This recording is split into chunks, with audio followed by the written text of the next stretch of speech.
I'm back to finish my reading continue my reading of Their Eyes Were Watching God by Zora Neale Hurston. It's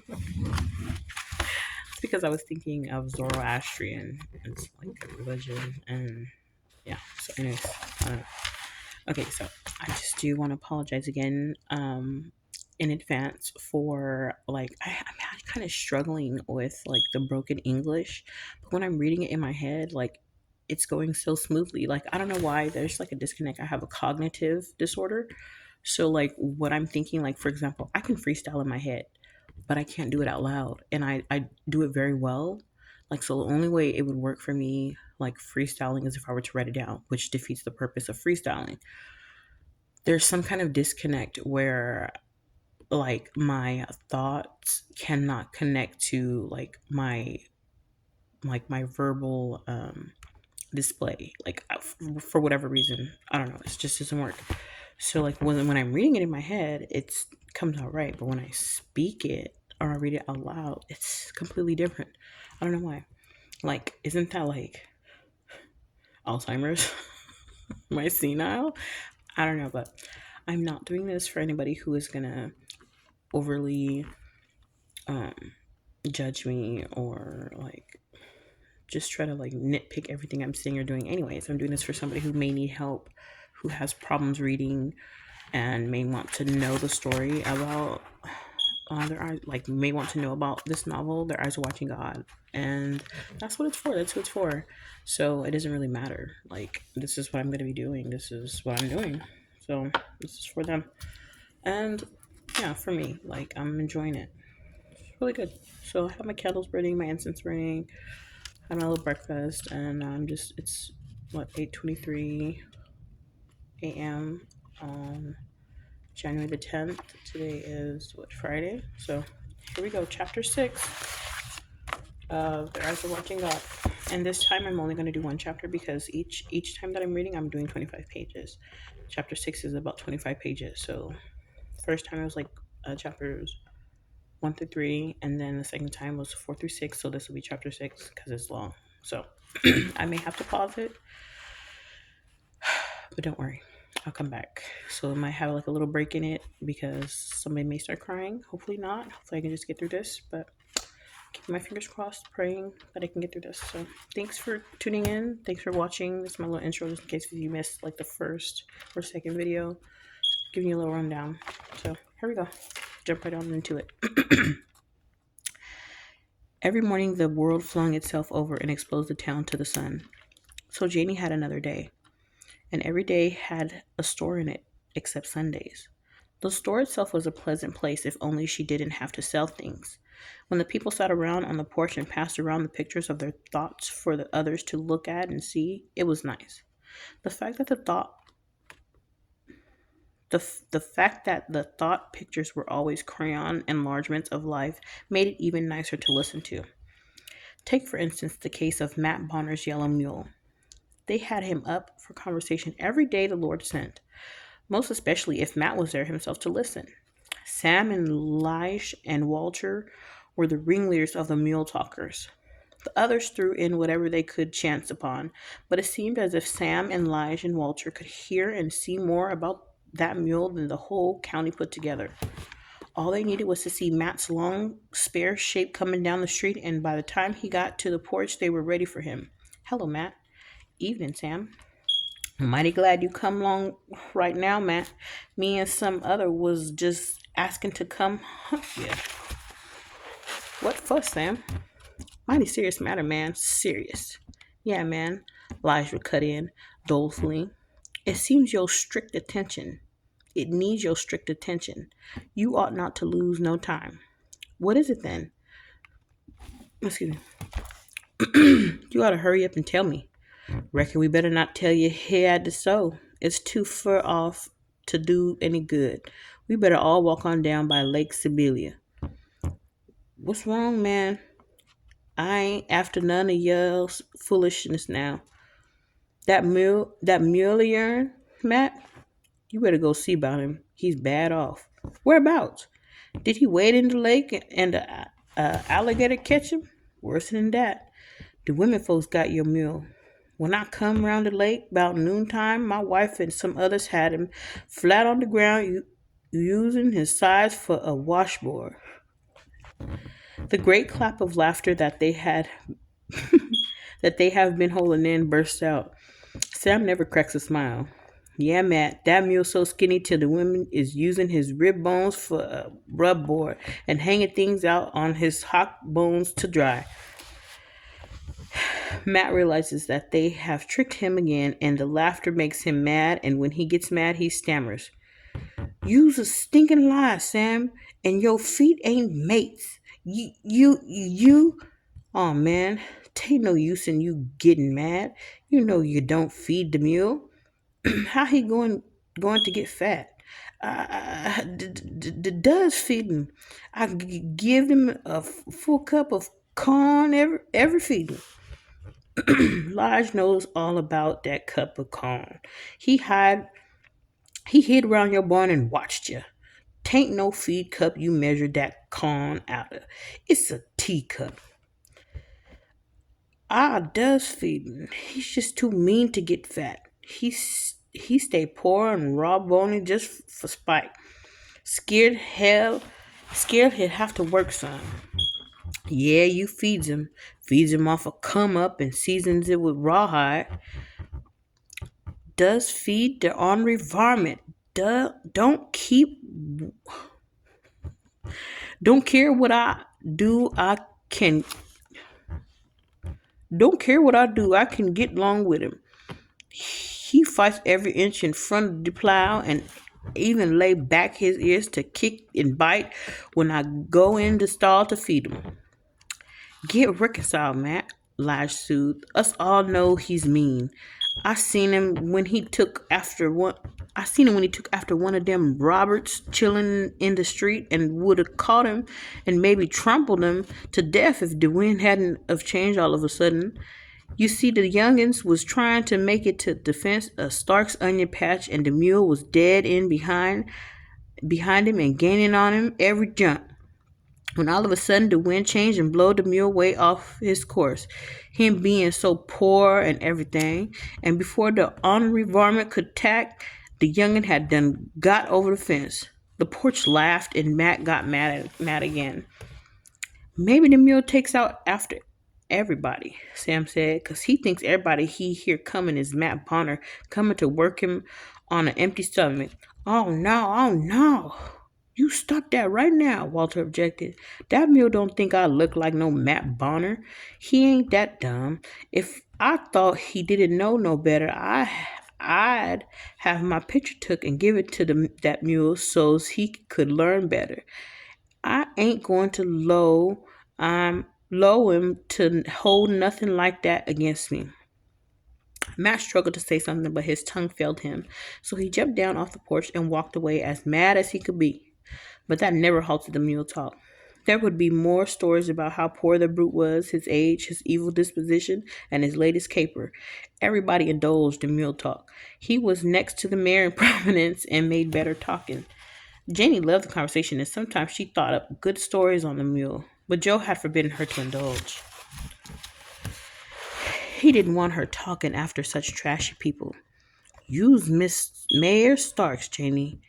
God, I can't see what a woman of your stability would want to be treasuring all that gum grease from folks that don't even own the house they sleep in. Tain't no earthly use. They just some puny humans playing around the toes of time. Janie noted that while he didn't talk the mule himself, he sat and laughed at it. Laughed at a big laugh too.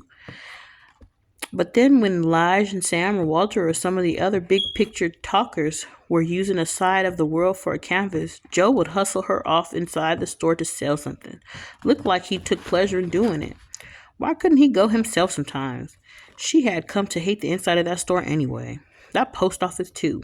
People always coming and asking for mail at the wrong time, just when she was trying to count up something or write in an account book.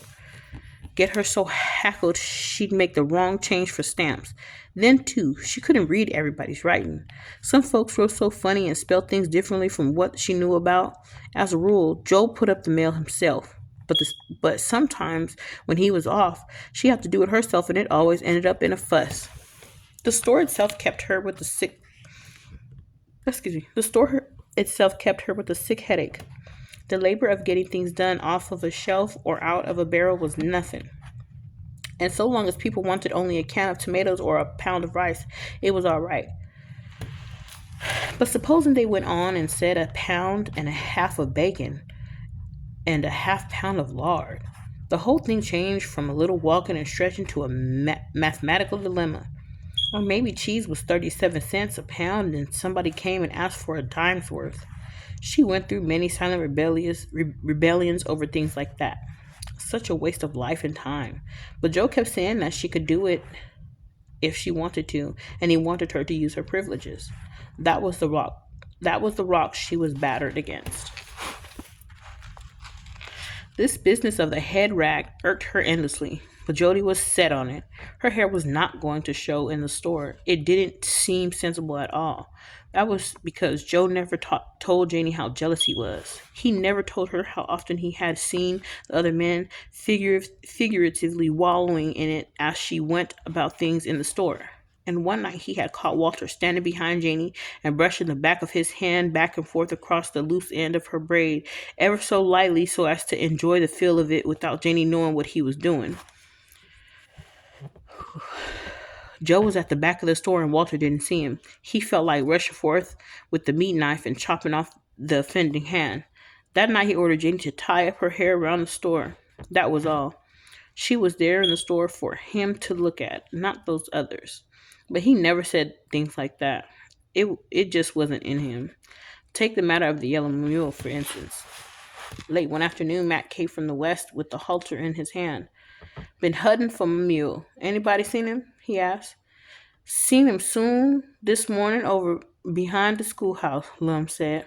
About 10 o'clock or so. He must have been out all night to be way over there that early. He was, Matt answered. Seen him last night, but I couldn't catch him. I'm obliged to get him in tonight 'cause I got some plowing for tomorrow. Then promised to plow Thompson's Grove. Reckon you'll ever get through the job with that mule frame? Lige asked. Oh, that mule is plenty strong, just evil and don't want to be led. That's right. They tell me he brought you here to this town. Say you starting to mecanopy but the mule had better sense and brung you on here.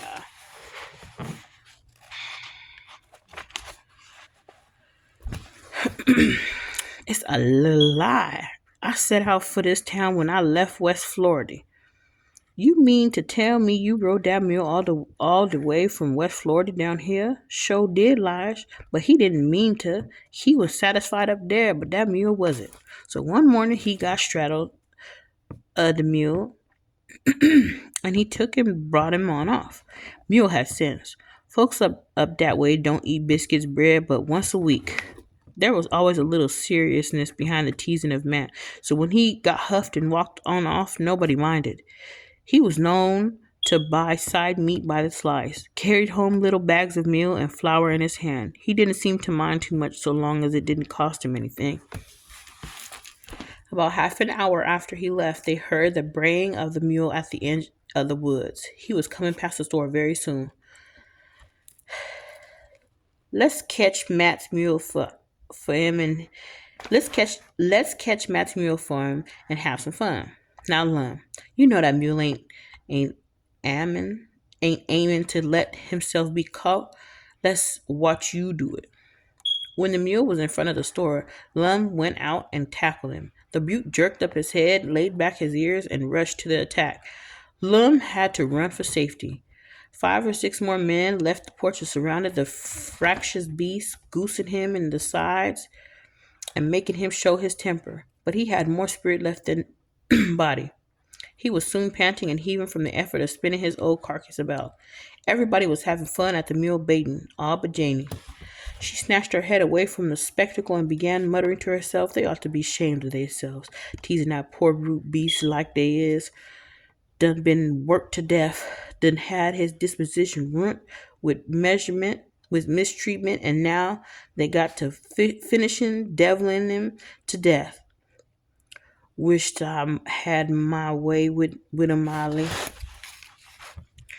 She walked away from the porch and found something to busy herself with in the back of the store so she did not hear Jody when he stopped laughing. She didn't know that he had heard her, but she did hear him yell out, "Lum, ah, God, that's enough. Y'all done had your fun now. Stop your foolishness and go tell Matt Bonner I wants to have a talk with him right away." Jenny came back out front and sat down. She didn't say anything, and neither did Joe. But after a while, he looked down at his feet and said, "Janie, I reckon you better go fetch them old black gaiters. These tan shoes sets my feet on fire. Plenty room in them, but they hurts regardless." She got up without a word and went off for the shoes. A little war of defense for helpless things was going on inside her. People ought to have some regard for helpless things. She wanted to fight about it. But I hates disagreement and confusion, so I better not talk. It makes it hard to get along. She didn't hurry back. She fumbled around long enough to get her face straight. When she got back, Joe was talking with Matt. $15. Ah, God, you's a crazy as a Betsy bug. $5. Lest we stack a compromise, Brother Mayor. Let's make it 10. $5. Joe rolled his cigar in his mouth and rolled his eyes away indifferently. "If that mule is worth something to you, Brother Mayor, he's worth more to me. More special when I got a job of work tomorrow. $5. All right, Brother Mayor. If you wants to rob a poor man like me, everything he got to make a living with, I'll take the $5. That mule been with me 23 years. It's mighty hard." Mayor Starks deliberately changed his shoes before he reached into his pocket for the money. By that time, Matt was ringing and twisting like a hen on a hot brick. But as soon as his hand closed on the money, his face broke into a grin. "Bet you're trading that time, Starks. That mule is liable to be dead before the week is out. You won't get no work out of him. Didn't buy him for no work. I bought that varmint to let him rest.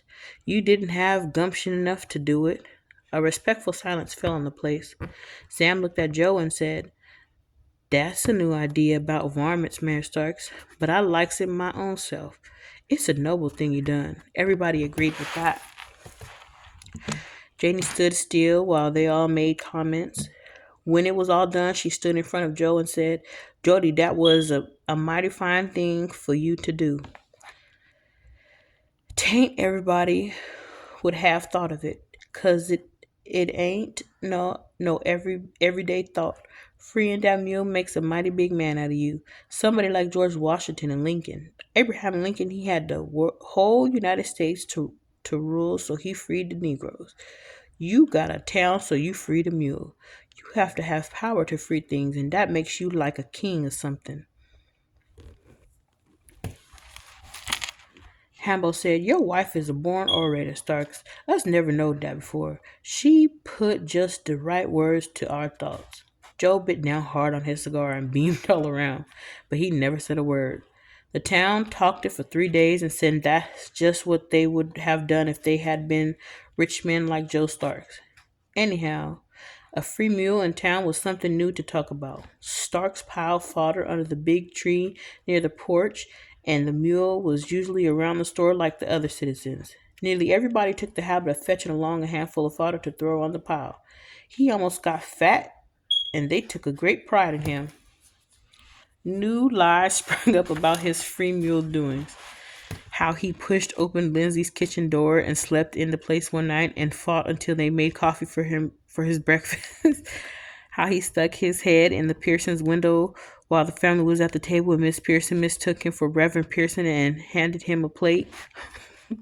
He ran Miss Tilly off of the croquet ground for having such an ugly shape.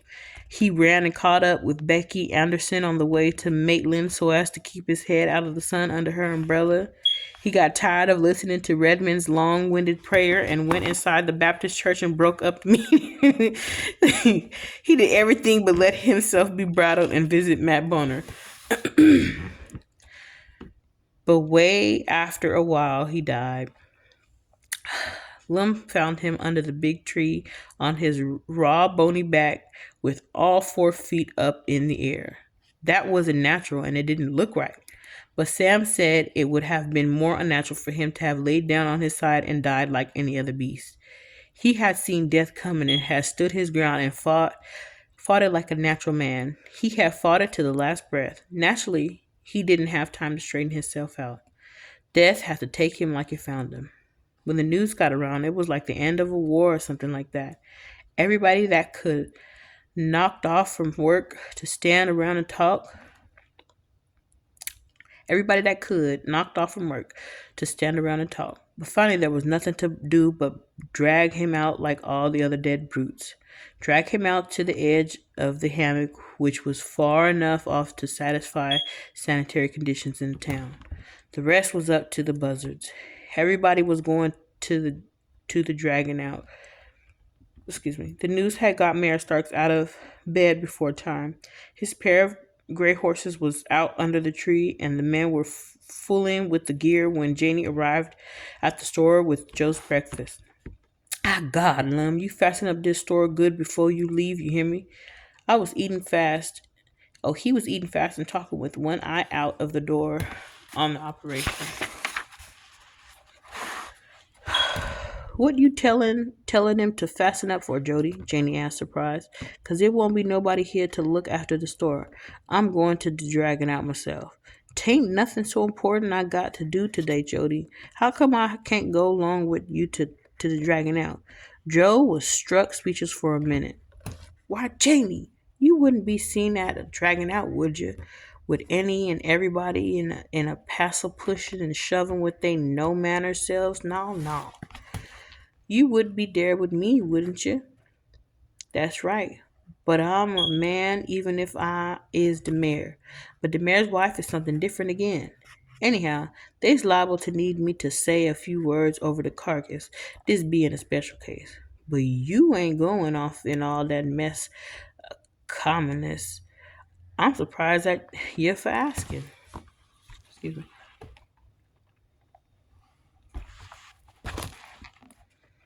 He wiped his lips of ham gravy and put on his hat.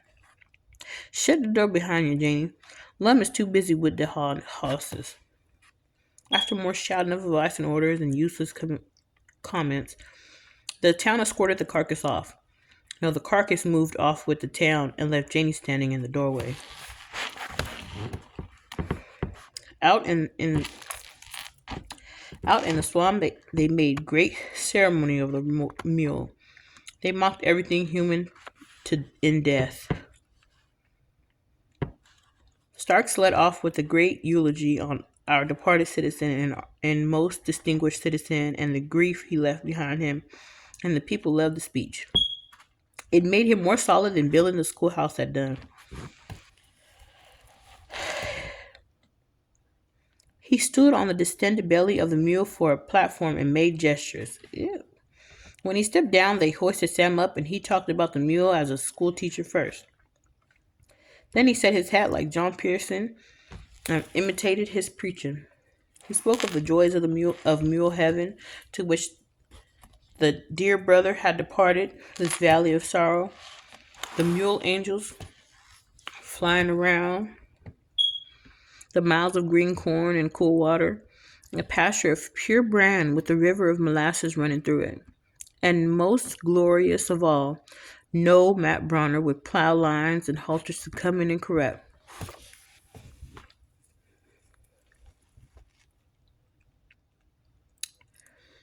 Up there, mule angels would have people to ride on, and from his place beside the glittering throne, the dear departed brother would look down into hell and see the devil plowing Matt Boner all day long in the hell-hot sun and laying the rawhide to his back. With that, the sisters got mock happy and shouted and had to be held up by the men folks. Everybody enjoyed themselves to the highest, and then finally the mule was left to the already impatient buzzards. They were holding a great flying meet way up over the heads of the mourners, and some of the nearby trees were already peopled with the stoop-shouldered forms. As soon as the crowd was out of sight, they closed in circles. The near ones got nearer, and the far ones got nearer. A circle, a swoop, and a hop with spread out wings. Close in till some of the more hungry or daring perched on the carcass. They wanted to begin, but the parson wasn't there, so a messenger was sent to the ruler in a tree where he sat. The flock had to wait the white-headed leader, but it was hard. They jostled each other and pecked at heads in angry irritation. Some walked up and down the beast from head to tail, tail to head. The parson sat motionless in a dead pine tree about 2 miles off. He had scented the matter as quickly as any of the rest, but decorum demanded that he sit oblivious until he was notified.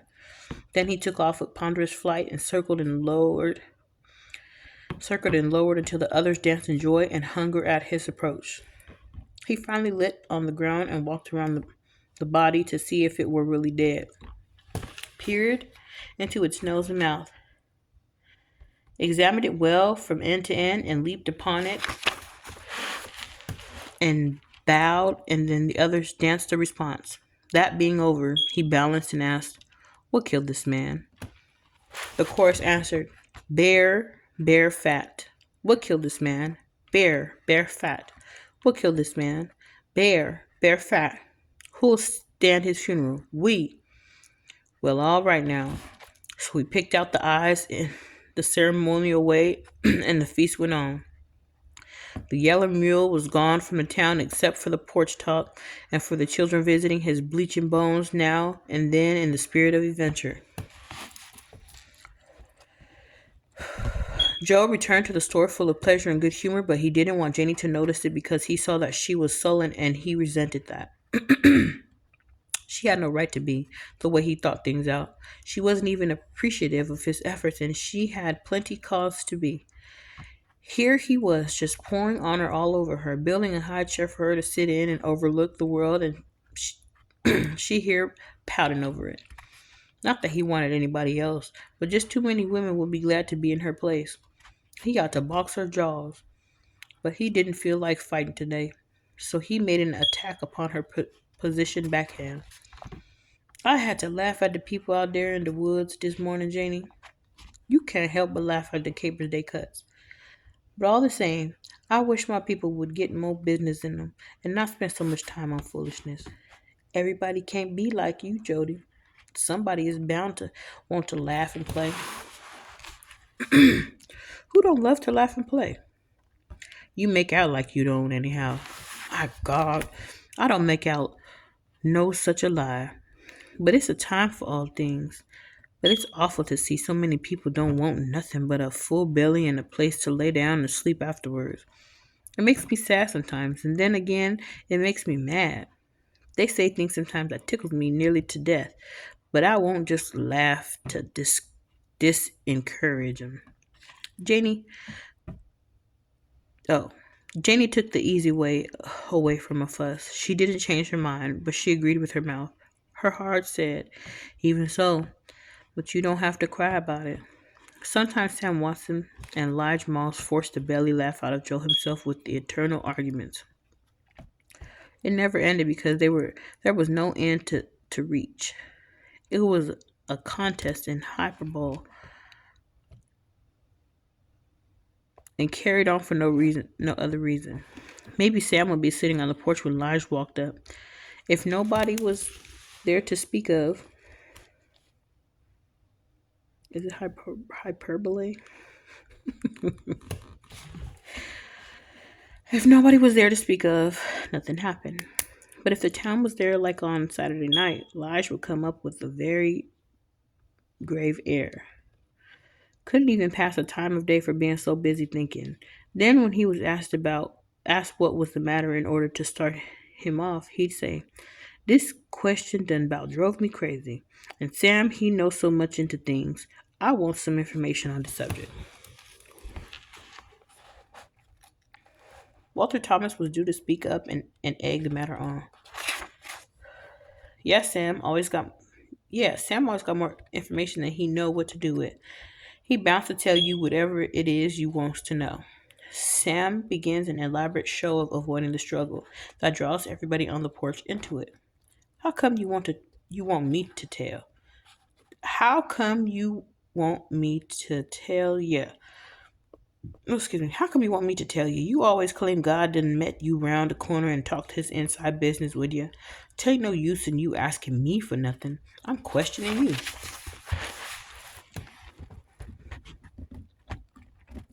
How are you going to do that, Sam? Arrive this when I arrive this conversation myself, I'm asking you. Asking me what? You ain't told me this subject yet. Don't aim to tell you. I aims to keep you in the dark all the time. If you smart like you let on you is, you can find out.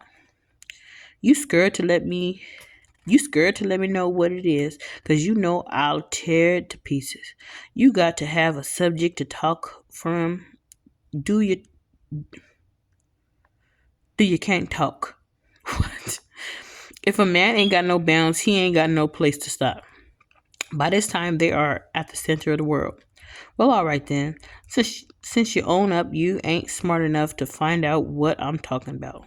I'll tell you. What what is it that keeps a man from getting burnt on a red hot stove? Caution or nature?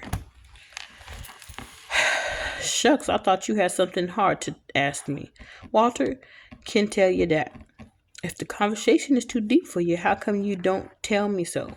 And hush up. Walter can't tell me nothing of the kind. I'm an educated man. I keeps my arrangements in my hands. And if it kept me up all night, long studying about it, Walter ain't liable to be no help to me. I needs a man like you. And then again, Lish, I'm going to tell you. I'm going to run this conversation from a gnat hill to a lice. It's nature that keeps a man off of a red hot stove. Mm-hmm. I know you would go. I know you would going to crawl up in that holler, but I aims to smoke you right out. Take no nature at all. It's caution, Sam. Take no such a thing. Nature tells you not to fool with no red hot stove, and you don't do it either. Listen, Sam, if it was nature, nobody would have to look out for babies touching stoves, would they? Because they just naturally wouldn't touch it. But they sure will. So it's caution. No, it ain't. It's nature because nature makes caution. It's the strongest thing that God ever made now. Fact is, it's the onlyest thing God ever made. He made nature, and nature made everything else. No, nature didn't either. A whole heap of things ain't even been made yet. Tell me something you know of that nature ain't made. She ain't made it so you can ride a butthead cow and hold on to the horns. Yeah, but that ain't your point. Yeah, it is too. No, it ain't neither. Well, what is my point? You ain't got none so far. Yeah, he is too, Walter cut in. That red hot stove is his point. He know mighty much, but he ain't proved it yet. Sam, I saying it's caution, not nature, that keeps folks off a red hot stove. How is the sun going to be before his paw? Nature is the first of everything. Ever since self was self, nature been keeping folks off of red hot stoves. That's caution you talking about ain't nothing but a humbug. He's a insect that nothing he got belongs to him. He got eyes like something else, wings like something else, everything. Even his hum is the sound of somebody else. Man, what you talking about? Caution is the greatest thing in the world. If it wasn't for caution, show me something that caution ever made. Look what nature took and done. Nature got so high in a black hen she got to lay a white egg. Now tell me, how come? What got into man that he got to have hair around his mouth? Nature. That ain't. The porch was boiling now. Starks left the store to Hezekiah Potts, to the delivery boy, and come took a seat in his high chair. Look at that great big old scoundrel beast up there at Hall's filling station. A great big old scoundrel. He eats up all the folks out of the house and then eat the house. Oh, take no such a varmint nowhere that can eat no house. That's a lie. I was there yesterday and I ain't seen nothing like that. Where is he? I didn't see him, but I reckon he is in the backyard someplace. But they got his picture out front there. They was nailing it up when I come past there this evening. Well, all right now. If he eats up houses, how come he don't eat up the filling station? That's 'cause they got him tied up so he can't. They got a great big picture telling how many gallons of that Sinclair high compression gas he drink at one time and how he's more million years old. Tain't nothing no million years old. The picture is right up there where anybody can see it. They can't make the picture till they see the thing, can they? How they going to tell he's a million years old? Nobody wasn't born that far back. By the rings on his tail, I reckon. Man, these white folks got ways for telling anybody they wants to know. Well, where he been all this time then? They caught him over there in Egypt. Seemed like he used to hang around there and eat up them pharaohs' tombstones. They got the picture of him doing it. Nature is high in a varmint like that. Nature and salt. That's what makes a strong man like Big John the Conqueror. He was a man with salt in him. He could give a flavor to anything. Yeah, but he was a man that was mourn man. Tain't no more like him. He he wouldn't dig potatoes and he wouldn't rake hay. He wouldn't take a whipping and he wouldn't run away. Oh, okay. Excuse me. Oh yeah, somebody else could if they tried hard enough. Me myself, I got salt in me. If I like man flesh, I could eat some man every day. Some of them is so trashy they let me eat them. Lord, I love to talk about Big John, lest we tell lies on Old John. But here come Bootsy and Teety and Big Ummin down the street making out they pretty by the way they talk. They have got that fresh new taste about them like young mustard greens in the spring. And the young men on the porch are just bound to tell them about it and buy them some treats. Hey, come my order right now. Here come my order right now, Charlie Jones announces and scrambles off the porch to meet them. But he has plenty of competition, a push and shoving show of gallantry. They all beg the girls to just buy anything they can think of. Please let them pray for it. Joe is begged to wrap up all the candy in the store and order more. All the peanuts and soda water, everything. Gal, I'm crazy about you, Charlie goes on to the entertainment of everybody. I'll do anything in the world except work for you and give you my money. The girls and everybody else help laugh. They know it's not courtship. It's acting out courtship. And everybody is in the play. The three girls hold the center of the stage till Daisy Blunt comes walking down the street in the moonlight. Daisy is walking a drum tune. You can almost hear it by looking at the way she walks. She is black and she knows that white clothes look good on her, so she wears them for dress up. She's got those big black eyes with plenty shiny white in them that makes them shine like brand new money, and she knows what God gave women eyelashes for too. Her hair is not what you might call straight. It's Negro hair, but it's got a kind of white valor, like the piece of string out of a ham. It's not ham at all, but it's been around ham and got the flavor.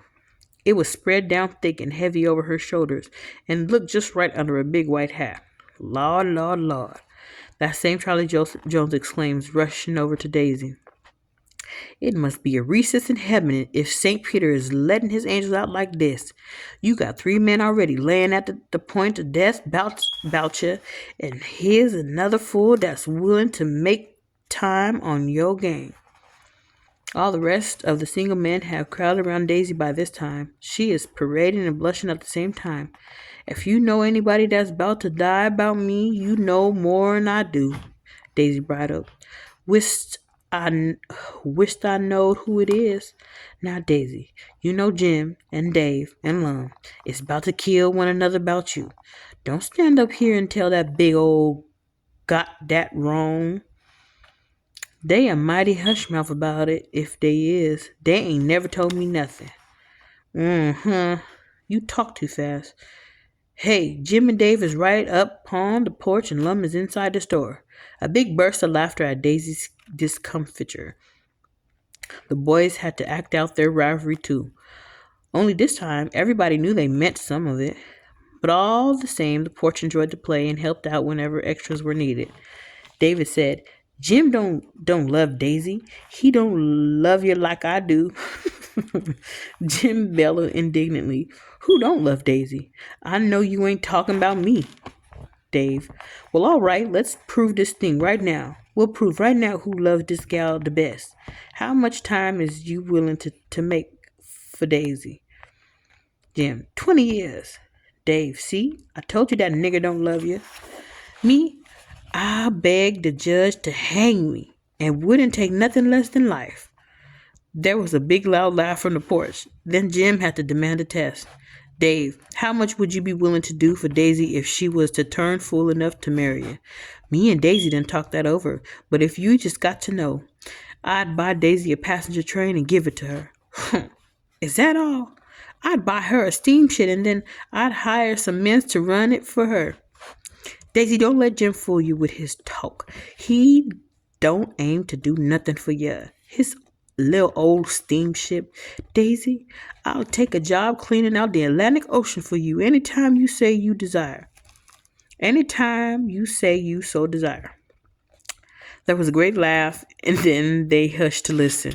Daisy, Jim began, you know my heart and all the ranges of my mind. And you know if I was riding up in an aeroplane way up in the sky and I looked down and seen you walking and knowed you have to walk 10 miles to get home, I'd step back off of the aeroplane just to walk home with you. There was one of those big blowout laughs and Janie was wallowing in it. Then Jody ruined it all for her. Miss Buckle came walking down the street towards the porch. Miss Buckle, who was many times a grandmother, but had a blushing air of Coquerty. Oh my God. Coquerty. About her that cloaked her sunken cheeks. She saw a fluttering fan before her face and magnolia blooms and sleepy lakes under the moonlight when she walked. There was no obvious reason for it. It was just so. Her first husband had been a coachman but studied jury to win her. He had finally become a preacher and told her till his death. Become a preacher to hold her till his death. Her second husband worked in Fawn's Orange Grove, but tried to preach when he caught her eye. He never gave any further than a class leader, but that was something to offer her. It proved his love and pride. He was a wind on the ocean. She was a wind on the ocean. She moved men, but the helm determined the port. Now this night she mounted the steps, and the men noticed her until she passed inside the door. Excuse me. My God, Janie, Stark said impatiently. Why don't you go on and see what Miss Buckle wants? What you waiting on? Janie wanted to hear the rest of the play acting and how it ended, but she got up sullenly and went inside. She came back to the porch with her bristles sticking out all over her and with dissatisfaction written all over her face. Joe saw it and lifted his own hackles a bit. Jim Weston had secretly borrowed a dime, and soon he was loudly beseeching Daisy to have a treat on him. Finally, she consented to take a pickle foot on him. Janie was getting up a large order when they came in, so Lum waited on them. That is, he went back to the keg but came back without the pig foot. Miss Stark, the pig feet is all gone, he called out. Oh, no, they ain't, Lum. I bought a whole new keg of 'em with the last order from Jacksonville. It coming yesterday. Joe came and helped Lum look, but he couldn't find the new keg either. So he went to the nail over his desk that he used for a file to search for the order. Janie, where's that last bill, Aladdin? It's right there on the nail, ain't it? No, it ain't neither. You ain't put it where I told you to. If you'd get your mind out these streets and keep it on your business, maybe you could get something straight sometimes. Oh, look around there, Jody. That bill ain't apt to be gone off nowheres. If it ain't hanging on the nail, it's on your desk. You about to find it if you look. Would you hear I'm out to have to do all that looking and searching? I done told you time and time again to stick all them papers on that nail. All you got to do is mind me. How come you can't do like all I tell you? You sure loves to tell me what to do, but I can't tell you nothing I see. That's 'cause you need telling, he rejoined hotly. It would be pitiful if I didn't. Somebody got to think for women and chillin' and chickens and cows. My God, they sure don't think none themselves. I knows a few things, and women folks think sometimes too. Oh, no, they don't. They just think they's thinking. When I see one thing, I understands 10.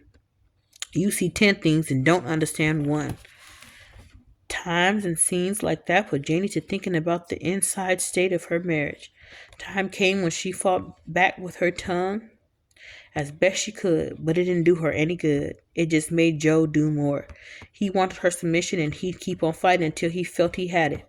So gradually, she pressed her teeth together and learned to hush. The spirit of the marriage left the bedroom and took to living in the parlor. It was there to shake hands whenever company came to visit, but it never went back inside the bedroom again. So she put something in there to represent the spirit, like a Virgin Mary image in a church. The bed was no longer a daisy field for her and Joe to play in. It was a place where she went and laid down when she was sleepy and tired. She wasn't petal open anymore with him. She was 24 and 7 years married when she knew. What? She was 24 and 7 years married when she knew. She found that out one day when he slapped her face in the kitchen. It happened over one of those dinners that chasten all women sometimes. They plan and they fix and they do, and then some kitchen-dwelling fiend slips a scorchy, soggy, tasteless mess into their pots and pans. Janie was a good cook, and Joe had looked forward to his dinner as a refuge from other things.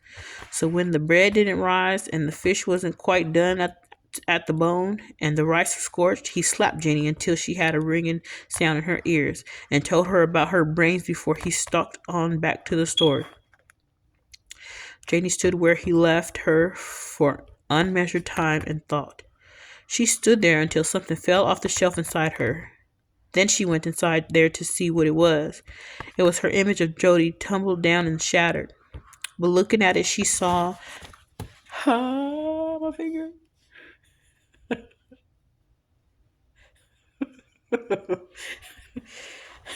We can stuck. I got problems. Okay. But looking at it, she saw that it never was the flesh and blood figure of her dreams. Just something she had grabbed up to drape her dreams over. In a way, she turned her back upon the image where it lay and looked further. She had no more blossomy openings dusting pollen over her man, neither any glistening young fruit where the petals used to be. She found that she had a host of thoughts she had never expressed to him, and numerous emotions she had never let Jody know about. Things packed up and put away in parts of her heart where he could never find them. She was saving up feelings for some man she had never seen.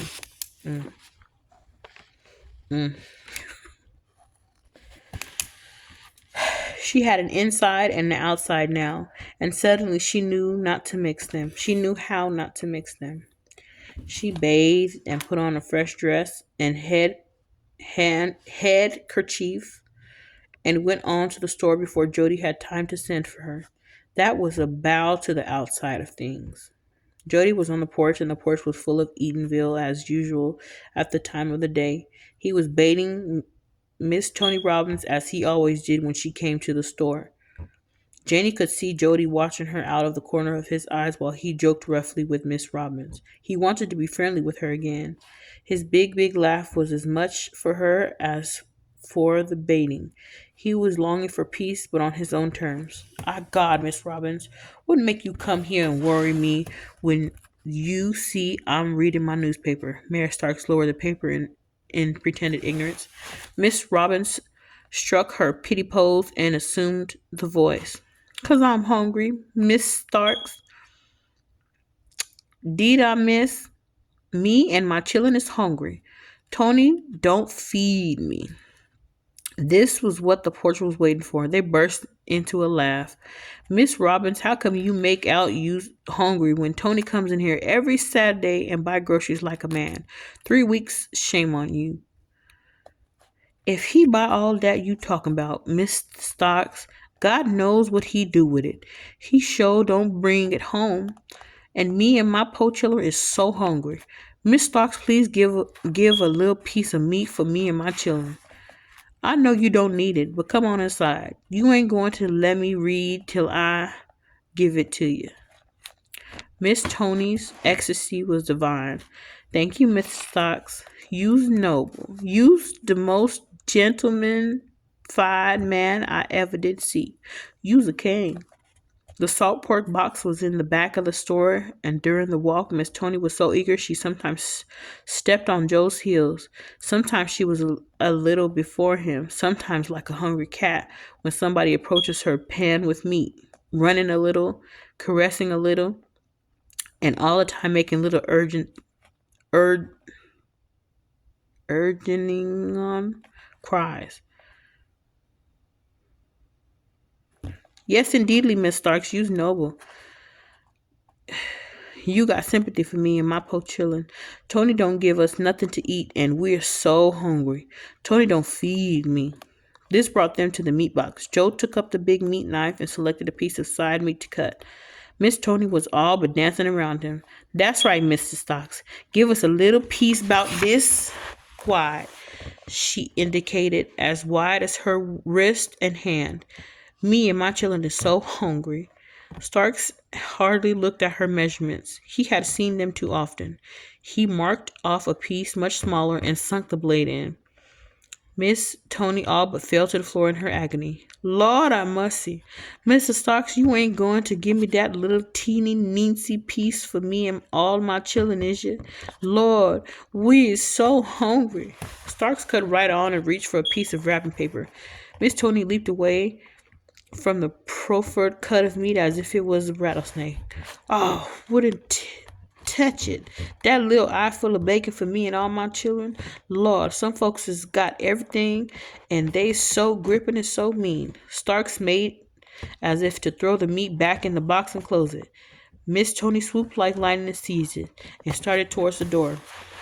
Some folks ain't got no heart in they's bosom. They's willing to see a poor woman and her helpless children starve to death. God's going to put 'em under arrest some of these days with they stingy gripping ways. She stepped from the porch and marched off in high dudgeon. Some laughed and some got mad. If that was my wife, said Walter Thomas, I'd kill her cemetery dead. More special after I bought her everything my wages can stand, like Tony do, Coker said. In the first place, I never would spend on no woman what Tony spent on her. Starks come back and took his seat. He had to stop and add the meat to Tony's account. Well, Tony tells me to humor her along. He moved here from up the state hoping to change her, but it ain't. He say he can't bear to leave her and he hate to kill her. He hate to kill her. Wait. He say he can't bear to leave her and he hate to kill her. So take nothing to do but put up with her. That's because Tony loved her too good, said Coker. I could break her if she was mine. I'd break her or kill her. Making a fool out of me in front of everybody? Tony won't never hit her. He says beating women is just like stepping on baby chickens. He claims tain't no place on a woman to hit. Joe Lindsay said with scornful disapproval. But I'd kill a baby just born this morning for a thing like that. Tain't nothing but low down spitefulness against her husband make her do it. That's the God's truth, Jim Stone agreed. That's the very reason. Janie did what she never done before, that is, thrust herself into the conversation. Sometimes God gets familiar with us women folks too and talks his inside business. He told me how surprised he was about y'all turning out so smart after him making you different, and how surprised y'all is going to be if you ever find out you don't know half as much about us as you think you do. It's so easy to make yourself out God Almighty when you ain't got nothing to strain against but women and chickens. You getting too mouthy, Janie, Starks told her. Go fetch me the checkerboard and the checkers. Sam Watson, use my fish. Whew. It's a good book. Ooh, it got to be hard. I know this. Janie kind of like me. She got to say something. She got to say something. Ooh, Lord. I'm going to left that man. Somebody else she can't even be herself with. Ooh. Anyways, thank you for tuning in. I cannot wait to finish this book. So next time have chapter 7. That'll be page 76. That means we got about 120 pages left. And I'm reading about 25 pages, so it's about like 5 more reading, but it's worth it. Because I figure like people can only like, stand maybe about like an hour of content at a time. So it's working out. It takes about an hour to read 25 pages. I guess it won't if I don't have so much commentary. But anyways, this book is really good. Thanks for tuning in. My name is Tamika, and I am reading the novel Their Eyes Were Watching God by Zora Neale Hurston, and that was chapter 6, about 25 pages. Stay tuned because I will be reading more very soon. Thanks.